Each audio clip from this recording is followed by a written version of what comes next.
আসসালামু আলাইকুম, myself Sadiq Hasan, welcome to new blog. So guys, আজকে আমি আমার দাদি বাসায় এসেছি। সো গাইজ, এখানে হারাপের সাথে আছে আমার দিয়ে তাকায় না। সো গাইজ, এখন আমরা কি বলে আমার গ্রামেরই ওই স্কুলটাতে আসছি, সাগরপুর সরকারি প্রাথমিক বিদ্যালয়। তো তোমাদেরকে এই স্কুলটা একটু ঘুরে ঘুরে দেখাই। তো চলো যাওয়া যাক। গাইজ, এটাই সেই স্কুল, সাগরপুর সরকারি প্রাথমিক বিদ্যালয়।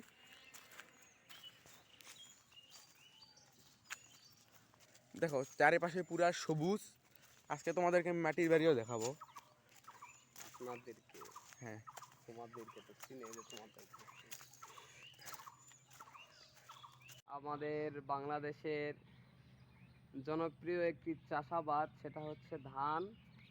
আমরা দেখতে পাচ্ছি এখানে প্রায় মাইলের পর মাইল অনেক দূর পর্যন্ত ধানের গাছ দেখা যাচ্ছে। অনেক কৃষক তারা কাজ করছে, রোজার মধ্যে হাড় ভাঙা পরিশ্রম করে এই সব কাজ করেছে। তো ফসলগুলো খুব সুন্দর।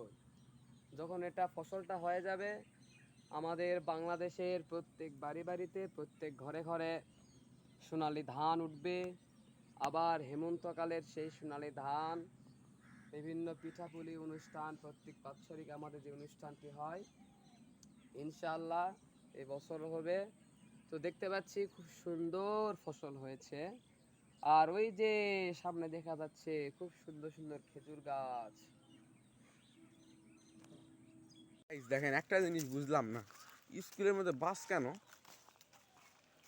এটা হলো স্কুল করা এখানে, এটা স্কুলের টয়লেট। বাপরে, সরকারি স্কুলের থেকেও তো এই কি বলে গ্রামের মানে শহরের স্কুলের থেকেও তো গ্রামের টয়লেটই বেশি ভালো। এই বাস এখানে মানে পুরো একটা গ্রাম অঞ্চল। দেখো ওইখানে ওটা ইটার ভাটা, মানে কি ইটার ভাটা বলতেছি কেন, মানে ঈদগার মাঠ ওটা এখন সুন্দর করছে, আগে খারাপ ছিল। তো তোমাদেরকে এখন ঈদগার মাঠও দেখাবো, চলো। আপনারা দেখতে পাচ্ছেন আমাদের এই ঈদগাঁও মাঠটা নতুন করে নির্মাণ হচ্ছে এখন। আগে এটা একটু খারাপ ছিল, এখন নতুন করে নির্মাণ হচ্ছে। এখনও কাজ শেষ হয়নি, কাজ শেষ হয়ে যাবে ঈদের আগেই ইনশাল্লাহ। আমরা এখন বাসায় যাচ্ছি, তো চলো। এটা হলো মাটির বাড়ির দ্বিতীয় তালা, মানে 2 তালা বাড়ি। দেখছো মাটিরও এখনো বাড়ি আছে, দেখো। এই তো এটা আমাদের